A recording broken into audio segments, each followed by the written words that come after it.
గోకవరం మండలం తాటికొండ శ్రీ వెంకటేశ్వర స్వామివారి దేవస్థానంలో కాకినాడ జిల్లా తెలుగుదేశం పార్టీ అధ్యక్షులు జ్యోతుల నవీన్ లక్ష్మీదేవి దంపతులు శాంతి కళ్యాణం నిర్వహించారు.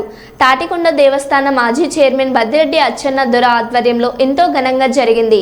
ఈ కార్యక్రమానికి జగ్గంపేట శాసనసభ్యులు జ్యోతుల నెహ్రూ మణి దంపతులు హాజరై స్వామివారిని దర్శించుకొని కళ్యాణాన్ని కరుణారా తిలకించి తీర్థప్రసాదాలు స్వీకరించారు. శ్రావణ మాసం 2వ శనివారం త్రయోదశి పురస్కరించుకొని భక్తులు కొండకు పోటెత్తారు. ఈ సందర్భంగా నవీన్ మాట్లాడుతూ లోక కళ్యాణార్థం ప్రజలందరూ సుఖ సంతోషాలతో సుభిక్షంగా ఉండాలని ఈ శాంతి కళ్యాణం నిర్వహించామని, వెంకటేశ్వర స్వామి ఆశీస్సులతో ఈ ప్రాంతమంతా పాడి పంటలతో ధనధాన్యాలతో ప్రజలందరూ సుభిక్షంగా ఉండాలని కోరుకున్నామన్నారు. వచ్చిన భక్తులకు తీర్థప్రసాదాలు, భోజన సదుపాయాలను ఆలయ అధికారులు దగ్గరుండి ఘనంగా నిర్వహించారు.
Aladan.